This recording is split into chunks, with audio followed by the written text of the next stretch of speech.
bajo el yugo de la restricción presupuestaria. De este tema nos habla hoy el doctor Jaime Aristi Escuder en el segmento de Economía. Buenas noches. El sueño de toda familia es poseer una vivienda propia, aunque sea mediante un préstamo a 20 años. A pesar de que el gobierno dominicano, bajo distintas administraciones, ha construido decenas de miles de viviendas para facilitarlas a los hogares de menores ingresos y segmentos vulnerables, 4 de cada 10 familias han de vivir en una residencia alquilada porque no perciben ingresos suficientes que les permita comprarla o pagar la cuota del préstamo correspondiente. El ingreso disponible y el máximo nivel de endeudamiento posible son dos variables que limitan la capacidad de consumo e inversión de los hogares.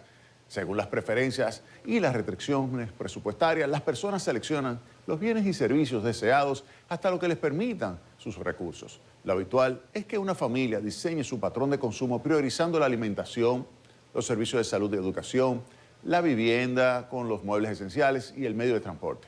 En caso de que los recursos disponibles, es decir, los ingresos y el financiamiento, no sean suficientes para comprar la vivienda, las familias optan por alquilarla. De la misma manera, la capacidad de gasto del Estado también está sometida a la restricción presupuestaria. Milton Friedman, Premio Nobel de Economía y profesor de la Universidad de Chicago, mostró que el gasto público es igual al total de impuestos que debe pagar el contribuyente.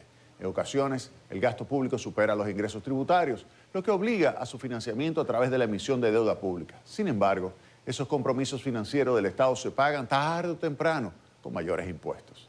Al igual que ocurre con los hogares, la restricción presupuestaria lleva al gobierno a distribuir los gastos, sean corrientes o de capital, de acuerdo con las necesidades de la sociedad.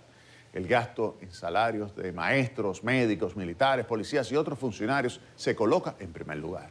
El gasto corriente, entre otros, suministros escolares, medicamentos, pertrechos militares y combustibles, también se sitúa en una posición prioritaria. La restricción de recursos obliga igualmente a las autoridades a priorizar la inversión pública en función de su tasa de retorno y su aporte al desarrollo económico y social.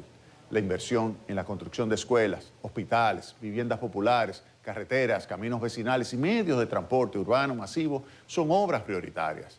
La citada infraestructura y otras más con una tasa de retorno inferior, como son los edificios de oficinas públicas, se ejecutan hasta que se agotan los recursos provenientes de impuestos y financiamiento.